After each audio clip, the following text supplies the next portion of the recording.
안녕하세요 여러분, 세상 돌아보기입니다. 오늘은 24년 3월 16일이고 화요일이네요. 자, 오늘 국방론평 꼭지 하나 골랐고요. LSM의 해상형, 즉 장거리 지대공 방어무기, 또 우리 그 KAMG라고 그러죠. 한국형 탄도탄 방어체계의 핵심을 이루는 거고, 제목에서도 제가 언급한 것처럼 여기에는 이 비용이 상당합니다. 지상형, 해상형 해서. 그래서 우리한테 오랫동안 영향력을 행사해 왔던 미국의 방산업체들이 압력을 안 넣는다는 게 희한한 거죠. 예.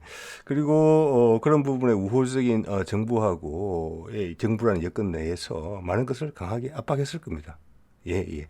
자, 그런 여러 가지 이야기를 둘러볼 수 있는 내용이에요. 좀 복잡하지만 좀 집중을 하시면은 상당히 묘미가 있는 그런 주제가 되지 않을까 싶습니다. 자, 해보겠습니다.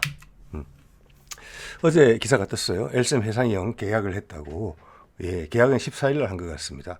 장거리 함대공 유도탄 우리 손으로 돼 있는데 이 기자들이 얼마나 의미를 가지고 쌍따옴표를 붙였는지 모르겠지만 이건 정말 저한테는 여러 가지 의미가 있습니다. 왜냐하면 이 개발 과정에 있어서의 어려움들이 언론에 비춰지는 언뜻 비춰지는 어려움들이 크게 공감이 되었고 이 과정에서 많은 이걸 우리 손으로 개발해야 된다는 거. 뭐 성능이나 비용이나 모든 면에서 그렇죠. 역학관계나 그 연구진들의 그 노력과 그 초조했을 그 긴장감 여기에 대해서 큰 박수를 여러 번 쳐도 전혀 부족하지 않다. 전 국민이 쳐줘야 된다. 이런 말씀을 먼저 드리고 싶습니다. 예.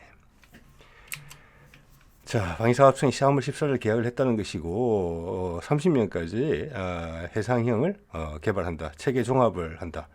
체계를 개발한다는 거고 그 종합업체는 LIG 넥슨이다. 이게 왜냐하니 미사일이 필요할 뿐만 아니라 레이더 시스템도 필요하고 그 두 개가 어떻게 보면 핵심이죠. 그래서 레이더 시스템 한화에서 개발하는 것으로 되어 있기 때문에 그렇지만 그 모든 그 총괄 정리는 LIG 넥슨에서 한다. 이런 이야기고 3,300억이에요.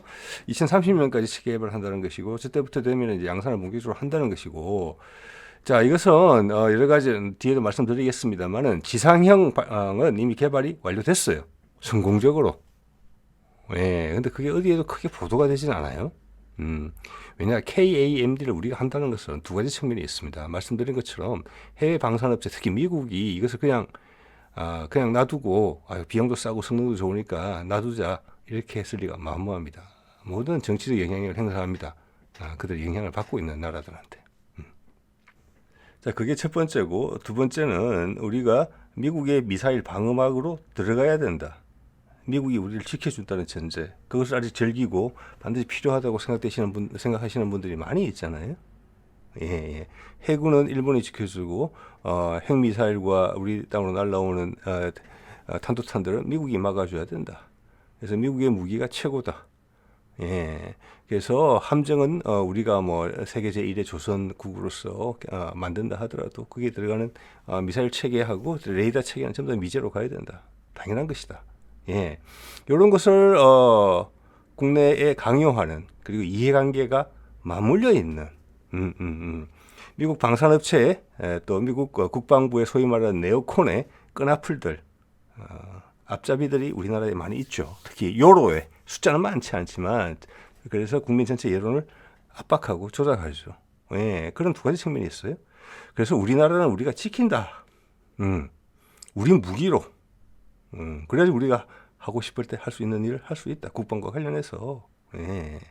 지금 세상에 돌아가는 일들이 가자 전쟁도 그렇고 우크라이나 전쟁도 그렇고 뭐 선과 악의 기준으로 그게 진행되는 것입니까? 아니죠.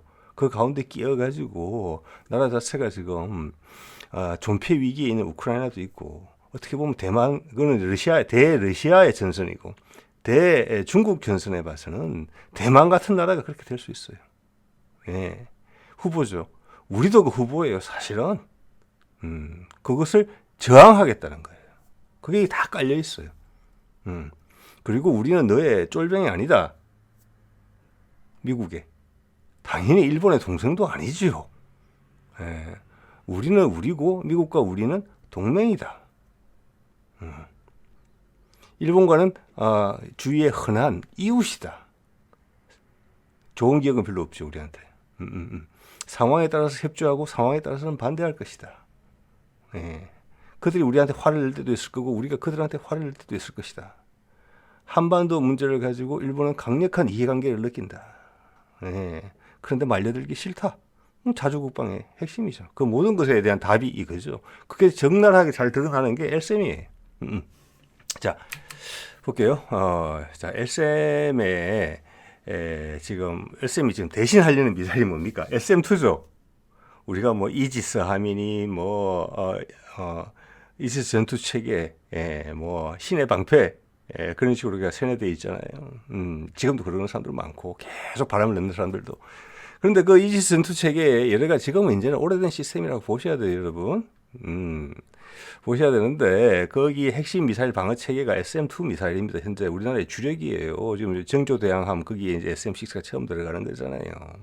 전 세계 미군도 그렇고 전 세계 서방군도 다 그래요. 지난 몇십 년간 사실은 그들 SM2를 장비한 군함으로 날아오는 미사일이나 항공기를 요격할 일이 사실 실전에서 거의 없었어요. 미국 주도의 세상이었기 때문에. 지금 달라지고 있죠. 여러분 그런 걸 보여드릴게요. 우리는 여기부터 옛날부터 문제가 많고 불만이 많았어요. 이 미사일에 대해서. 즉 이지스함이 신의 방패가 아닐 수 있다는 말씀을 드리는 겁니다. 보실까요? 2017년 SBS 기사죠. 한 발에 20억 주고 샀는데 10발을 쏘면 3발이 불량이 난다. 이거 1년에 몇십 발씩 쏘는 거 아닐까거든요. 훈련할 때. 보상도 못 받는다. 그 당시 2017년 기준 400발 정도 샀으니까 이거는 역산하면 대충 계산이 나옵니다. 이런 문제가 있었고 심지어는 이번 윤석열 정부 들어와서도 2022년 8월에 문화일보 기사를 보면은 SM2 유도탄 결함에 의한 요격 실패 총 6발 120억 원, 하나 20억 원 맞네요. 2, 6, 10이니까 미국이 보상해야 된다. 지금 국방장관이 된 이종섭, 호주로 도망간 이종섭을 대신해서 국방장관이 된 신원식도 당시에 2008년 이후 11발이 맞지 않았다. 그중에 6발이 유도탄 결함 원인이다.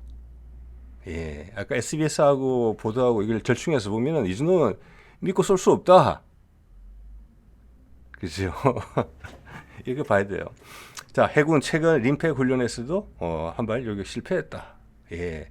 자, 우리가 신뢰를 못 가진다는 거예요. 신의 방패 하는데 아니다. 미사일이 못 쫓아간다. 최근에 아주 부끄러운 일들이 있었죠. 국내에서는 아무도 보도 안 했을 거라고 봅니다. 이거 보실래요? 이거 후티 나오는 거 보니까 최근이라는 건 아시겠죠? 지금 독일 군함이 나가 있어요. 그렇지만 미국이 주도하는 무슨 전투단에는 포함이 안 돼 있어요. 거기는 영국하고 지금 미국이 주로 미국이 하죠. 근데 그 지역에 자기 상선을 보호하기 위해서 개별적으로 보낸 거예요, 독일이. 그런데 얼마나 그 긴장 상태가 세겠습니까? 막 미사일이 막 날아오잖아요. 탄도탄이 날아오고 막 드론이 날아오고 엄청난 상황이죠. 지난 몇십 년 만에 본격적인 해군 함정이 그렇게 공격을 받기는 쉬운 일이 아닐 거예요.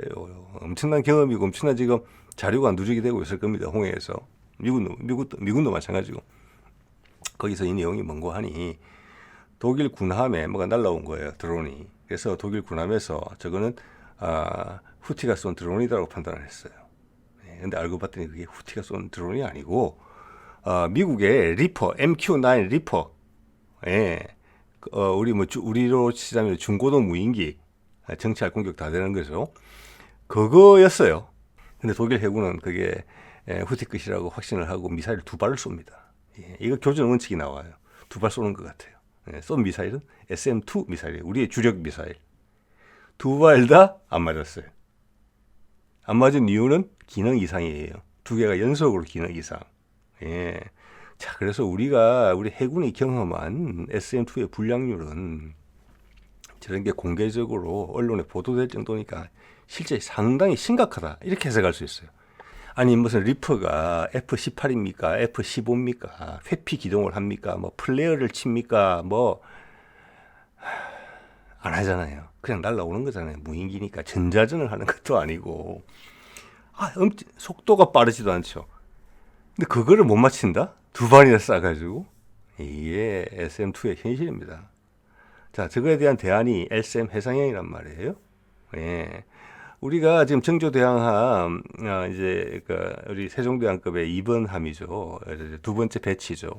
그거의 용으로 지금 우리 LSM이 준비가 안 됐으니까 SM6를 사기는 샀지만 얼마나 면밀히 SM2의 경험을 바탕으로 면밀히 그들의 제조사인 레이시온이죠. 레이시온을 탈탈 틀었는지 솔직히 궁금하거든요. 검증이 안 됐으니까 아직. 예. 그런데 이 보면은 보이스 오브 아메리카하고 ABC 뉴스가 다 미국 기사죠. 여기 보면은 후티가 MQ-9 리퍼 격추시켰어요. 예. 이 수준이 독일 해군보다 낮다고 볼 수 있겠습니까? 이거 얼마 전에 저도 소개드린 적이 있었죠. 이라크에 있는 민병 세력이 또 MQ-9 리퍼 격추시켰죠. 지대공 미사일로. 예. 이런 겁니다. 이런 사람들도 후티 반군, 이라크 반군, 예. 이런 최신 전투 세력이라고 볼 수 없는 이런 세력들한테도 격추되는 어떻게 보면 쉬운 먹잇감인 무인기인데 그것을 SM-2 미사일이 한 발에 20억짜리가 40억을 쏘고도 못 맞췄다. 이런 겁니다. 그래서 이걸 대체를 하려는데 이게 비즈니스적인 면을 한번 보면은 이 보통이 아니에요. 자, 이거 한번 보세요. 제가 옛날에 추산을 했던 겁니다. 세종 배치 2에 보면은 이 기존은 일단은 KVLS2를 기준으로 하고 있어요. 그래서 우리가 얼마나 LSM을 많이 필요로 하느냐 그것만 계산한 거예요. 자, 세종 배치 2 제가 하나 예만 설명드릴게요. 세척 건조할 거잖아요. KVLS2 한국형 수직 발사관이 24발이 들어가요. 24개가. 각각에는 LSM이 4발씩 들어갈 것으로 보이거든요. 그러면 저게 필요한 LSM이 288발이 들어간다. 물론 그 앞에는 또 KVLS1도 있고 MK 미국제도 있어요. 그것도 나중에는 개수돼서 미사일 더 넣을 거예요. 근데 그거 고려하지 않고 KVLS2만 계산한 거예요. 그럼 288발이 필요해요. 세 척에. KDDX는 384발이 필요하고 그럼 FFX3 호위함 3와 호위함 4는 기존의 것을 개량을 충분히 할 것이라고 저는 보고 있습니다. LSM이 주력이 되면 SM2는 못 믿잖아요 지금. 그걸 어떻게 실겠어요? 예. 자, 그래 대충 계산을 한 것이고 마지막 이순신급은 지금 추가 개량을 하고 있는데 LSM을 넣을 수 있을 정도까지 개량을 할지까지는 모르겠어요. 예. 자, 저런 그 불확실성까지 감안해서 최대치로 치면 1824발이 필요해요, 우리가. 왜? 우리가 해군력을 이 세상 누구보다 빠르게 지금 성장시키고 있거든요. 문재인 때부터. 그때 미국의 한 축을 우리가 당당히 주겠다. 한반도군과 관련해서. 그래서 새로운 동맹관계, 새로운 설정 이런 거 나올 때 이미 시작됐던 부분이에요. 우리 해군력 신장은 엄청나요. 거기에 들어가는 미사일을 전부 다 LSM으로 넣느냐 아니면 SM2의 후속인 SM6로 넣느냐 이거는 엄청난 차이예요. 엄청난 게임이 벌어졌겠죠. 예, 윤석열 정부 들어와서 여기에 대해서 압박을 엄청나게 받았을 거라고 봅니다. 이거는 이순신급을 넣었지만 전 최소치라고 봐요. 세종대왕급, 세종대왕 배치2, 정조대왕급 같은 경우는 앞에 것도 바꿀 것 같거든요. 예, 저 KVS2로. 왜냐하면 과거 것이 다 호환이 돼요. 그리고 저게 면적 대비 많은 미사일 넣을 수 있는 체계이기 때문에 그냥 한 2,000발 보시면 돼요. 예, 예비발까지 치면 더 많겠죠. 자, 볼게요. 얼마 전에 찾아봤더니 SM6가 50억이라고 해요. SM2가 20억이니까 최신형이니까 50억 받을 수도 있겠죠. 그래 계산하면 9조 원이 넘는 금액이에요. 즉 10조 원가량 되는 돈이에요. 10조 원. 예, 이거 엄청난 금액이에요. 이게 우리 방산업체에 가느냐, 미국 레이시온으로 가느냐, 예, 이게 그냥 지나갔겠습니까? 성능에 대한 판단만으로 이게 행해졌겠습니까? 아니죠. F-35 추가 도입하는 거, 그리고 뭐 아파치 헬기, F-15 개량하는 거, 그리고 뭐 대형 수송 헬기 들어오는 거, 기타 등등 모든 부분에서 손을 대고 있죠. 그게 충난 우리 세금이 많아요. 그래서 제가 다른 우리 프로젝트가 연기되거나 조금씩 연기되거나 아니면 비용이 줄어들고 있다. 즉 도입하는 숫자가 줄어든다. 이런 관찰에 대한 느낌을 말씀드린 바가 있어요.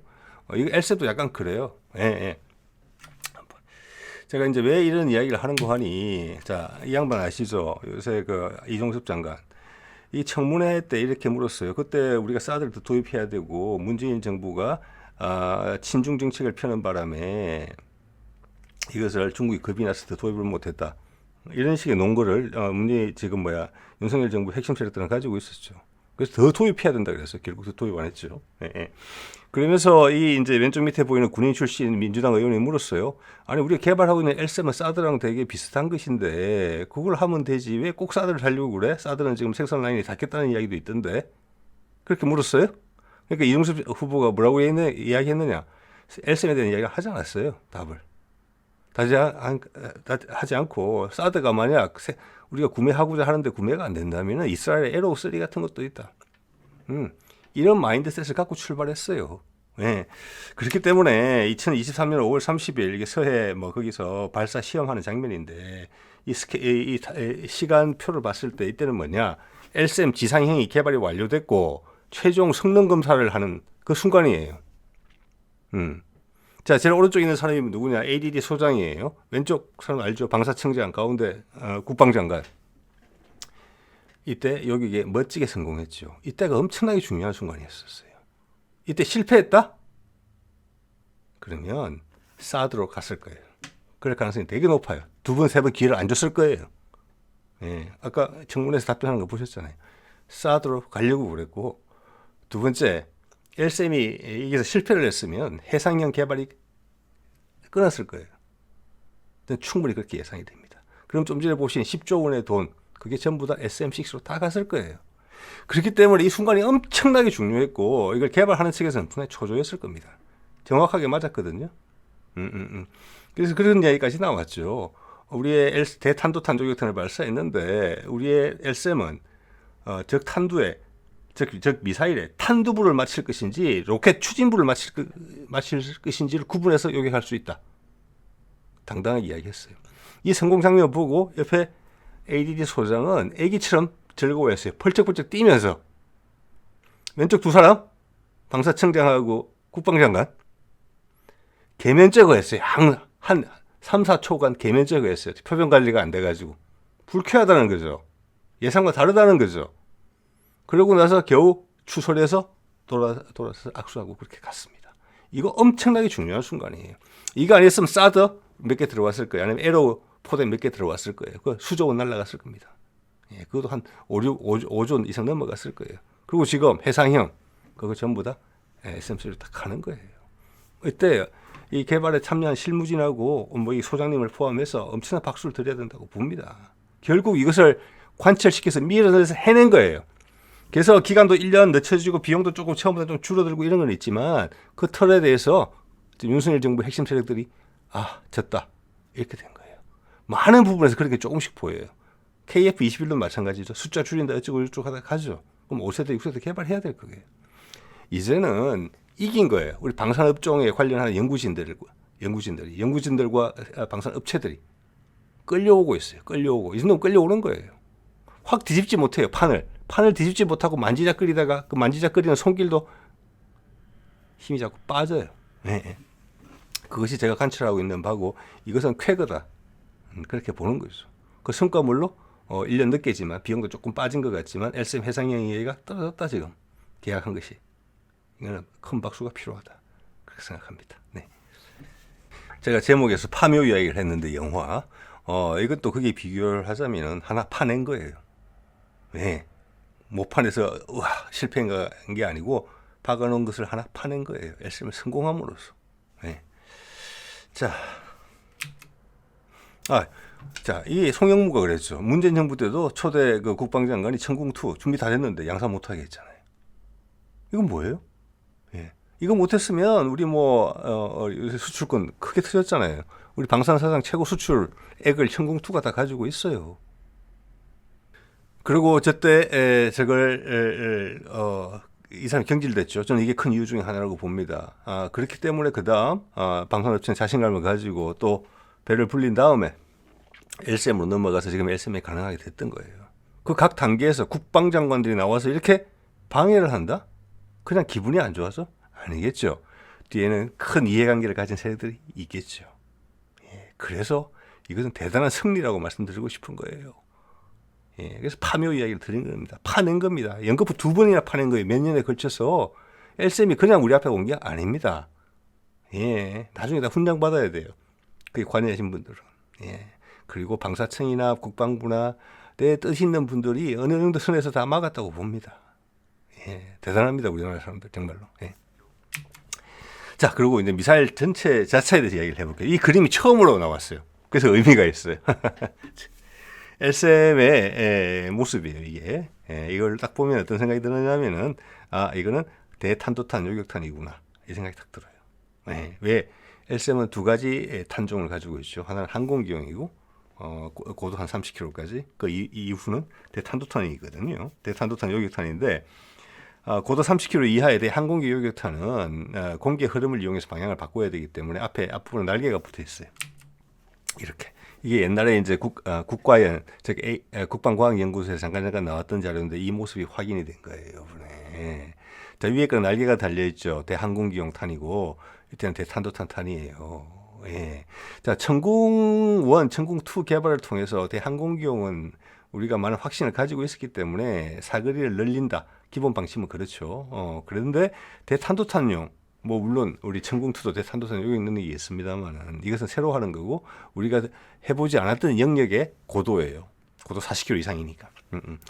자, 그래서 요 모습이 나와 있었고 제가 예전에 뭐 길이나 이런 걸 다 추정치를 말씀드렸던 바가 있어요.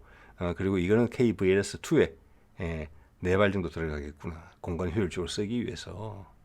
그러면 KVLS의 직경은 어느 정도 되고 깊이는 어느 정도 돼야 되겠구나. 그런 예측을 말씀드린 바가 있죠. 그래서 이걸 비교를 해봤어요. 딱 맞아요. 대탄도탄이랑. 예. 여기가 보면은 이제 앞에가 그 KV라고 이거 이제 대탄도탄 요격탄은 폭발물이 들어있는 게 아니고 직충돌로 격추를 시켜줘. 예. 그래서 그게 KV라는 것이고 그 뒷부분은 추진제예요. 로켓. 분리되는 거예요, 저거는. 우주 공간으로 나가면 앞부분만 똑 떨어져 나가는 거예요. 저 분리가 되는 절개되는 부분도 뭐 위에 그림만큼 뚜렷하지는 않지만 밑에가 거의 죄송합니다. 거의 일치합니다. 그래서 저는 이걸 확신을 가지고 있어요. 이게 저 미사일이구나. 예. 그리고 뒤에 부분은 이게 함상형에만 있는 건지 지상형에도 있는 건지는 모르겠습니다만 부스터가 있어요. 부스터가 추가된 거예요. 딱 맞아요, 요거는. 예. 그래서 방사청이 처음으로 사진을 공개했다. 실제 사진이 아니고 컴퓨터 그래픽이긴 하지만 예. 자, 이런 게 저한테는 나름 상당히 의미가 있었고요. 자, 이 개발 일정을 볼게요. L3에 보면은 2019년부터 2024년까지 체계 개발이 완료되게 돼 있어요. 그래서 좀 전에 보신 아까 이종섭 전 장관이 찌푸린 얼굴을 했던 그 현장은 이 체계 개발을 완료하기 위한 마지막 성능 시험이라고 봐지는 거예요. 거기서 무사히 통과했고 이게 통과됐기 때문에 더 이상 사드 이야기나 에로 3 이야기가 못 나온 거예요. 우리가 막아선 거예요. 그 돈 몇 조 원이 우리 방산업체로 떨어진 거예요. 그리고 L3 해상형까지 가게 된 거예요. L3 해상형은 덩치가 더 커요.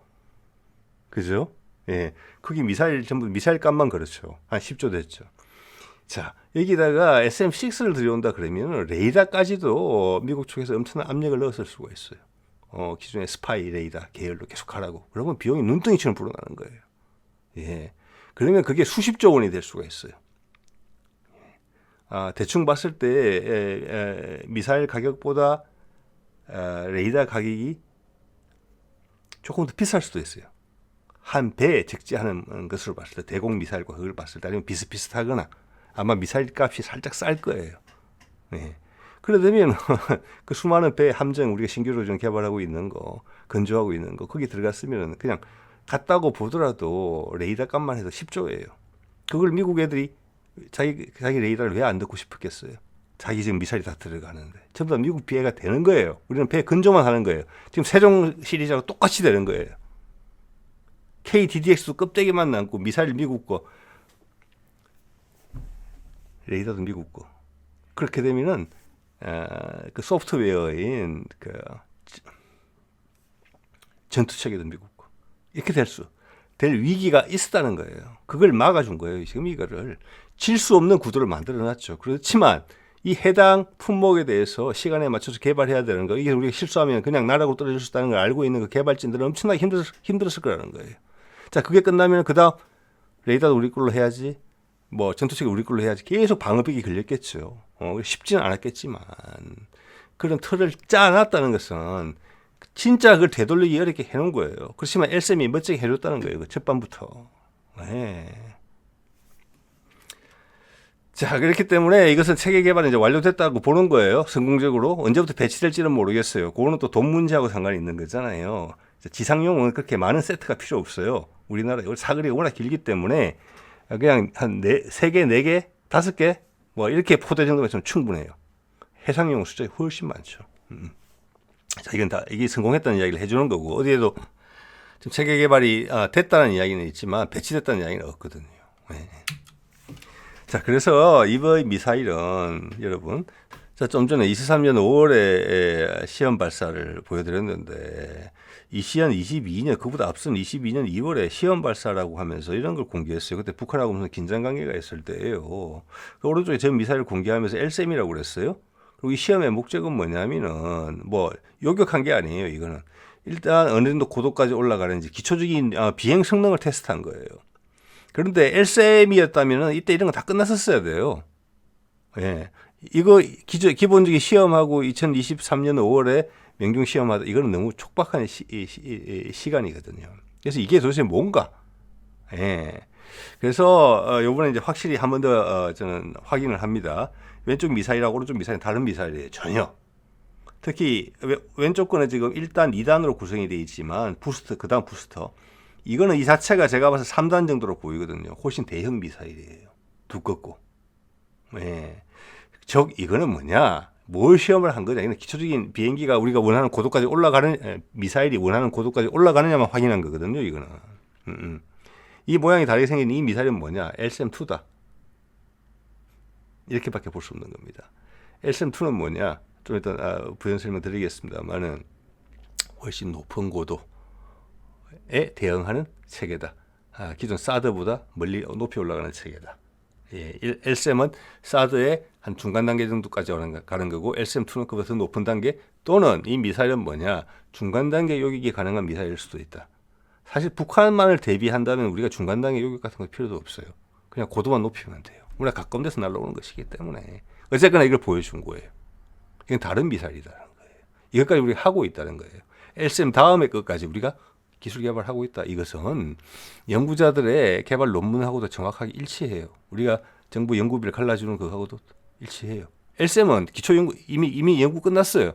그거는 이제 제조사에서 제조하면 되는 부분이고 그 다음 단계 하고 있어요. 연구를 하는 사람들은. 자, 그렇기 때문에 이 그림이 다 의미가 있는 거예요. 이거 2022년 1월 전 정부의 방사청장이 한 이야기죠. 예, 한국형 장사정 부요격 체계 30년까지 되는 것이고 하늘을 빈틈없이 모든 청을 다 막겠다는 거 여러 청으로 하나, 둘, 셋, 네 개, 5개로. 그 다음 MSM2, MSM3까지 개발할 것이다 돼 있어요. MSM3는 기존에 있는 LSM과 MSM2의 빈 공간을 메꾼다라는 개념으로 되어 있지만 저 빈 공간이 크지는 않아요. 제가 생각하는 MSM3의 기능은 뭐냐? 상대방의 극초음속 순항 미사일이나 활공형 극초음속 미사일에 대응하는 미사일로 보여집니다. 예. 그리고 LSM은 40에서 70km. 요게 이번에 배치되는 거예요. 예. 그다음 LSM2 40에서 150km. 요거는 이제 사드하고 비슷한 사드를 넘어서죠. 요 미사일을 좀 전에 2022년 5월에 보여준 건 이거라고 저는 생각한다는 겁니다. 그리고 그런 거는 미사일이 길고 두껍기 때문에 우리 한국형 수직발사관 2에 한 발씩 들어간다. 그래서 한국형 수직발사관이 그렇게 디자인이 된 것이다. 한 배에 많이 실지는 않겠죠. 많이 필요 없죠. 예.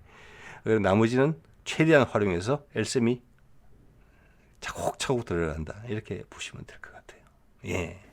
그리고 우리 중간 단계에 대한 이야기가 분명히 있고 LSM이든지 아니면 말씀드린 대로 MSM3든지 여기는 분명히 저게 그 30km 고도, 40km 고도를 왔다 갔다 하는 기존의 방어막을 양쪽을 다 왔다 갔다 하는 기존의 MSM과 LSM의 사이를 왔다 갔다 하는 그런 상대방의 공격 미사일을 대응하기 위한 용도가 분명히 MSM3나 LSM2나 이런 데는 그게 반영이 되어 있을 가능성이 높다. 내지는 LSM에도 이미 반영이 됐을 수도 있다.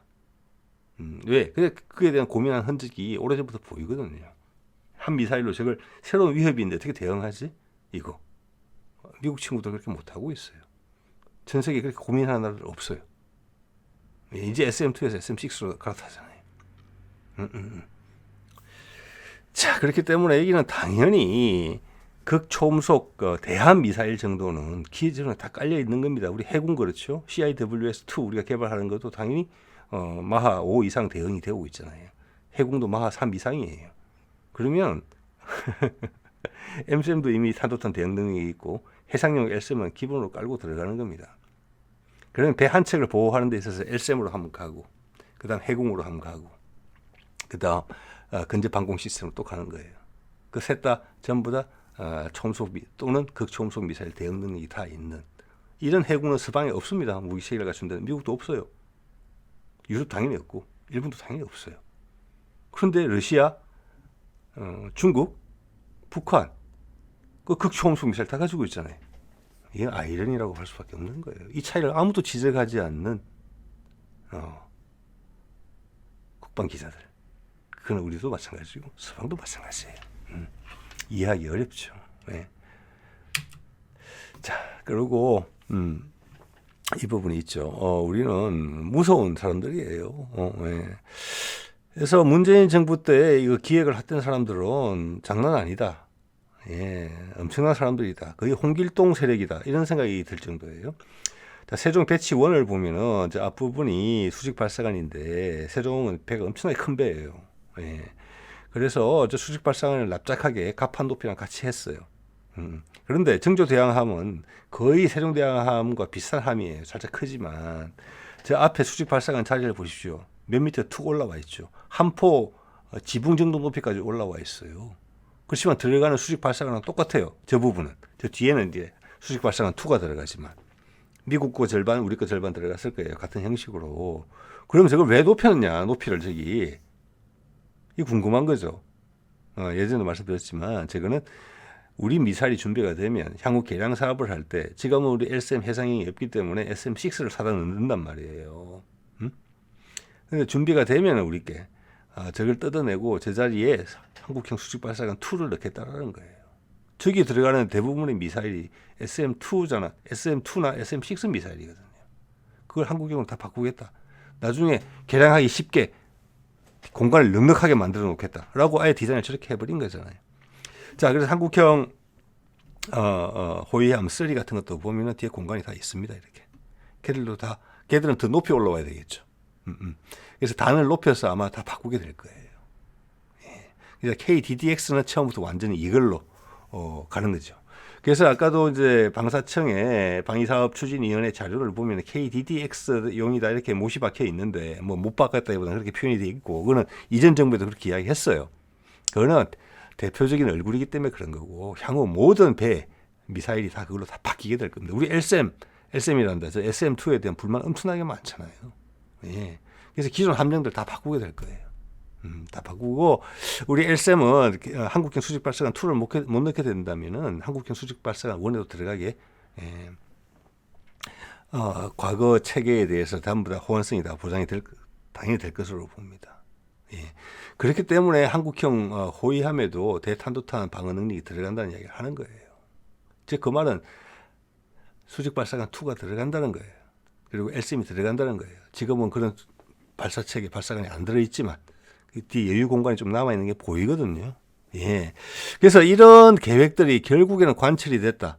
조금 연기되고 조금 어디서 뭐 잘려져 나가긴 했지만 버텨냈다. 이건 승리다. 예. 결국에는 그대로 한다. 예. 큰 핵심은 미국하고의 합의죠. 우리 해군력을 키우겠다는 거. 예. 그렇지만 미국 세력은 이걸 요구했죠. 원했겠죠. 거기 들어가는 부가가치 높은 것들은 전부 다 우리 걸로 해주는 게 당연하겠지. 일본처럼. 그거를 버텨냈다는 거예요. 예. 그래서 새로운 형태의 동맹을 완성해 가고 있는 거예요, 지금 이게. 예. 레이쇼는 이제 국제시장에서 우리 미사일과 경쟁을 해야 될 거예요. 그리고 본인들이 점거를 해줘야 될 거예요. 새로운 위협에 본인들이 다 대응할 수 있다는 것을. 그렇지 않으면은 이제 그쪽에서도 러시아와 중국의 군사력이 올라갔기 때문에 이제 그들의 군을 현대화 혁신하고 있죠. 뭐 현대화란 말이 좀 이상하지만 우리 무기 체계에 대한 기회가 많아질 거다. 이렇게 봅니다. 왜 우리 게 더 낫거든요. 예, 그들은 몇십 년 놀고 있었고 비싸게 팔아먹을 생각만 하고 있는 거죠. 외교적 그리고 갑이라는 위치를 이용한 일본의 그 희생양, 그 대표적인 희생양입니다. 돈만 들이고 전력에 짜임새가 없는. 자, 오늘 이 정도 말씀드릴게요. 네.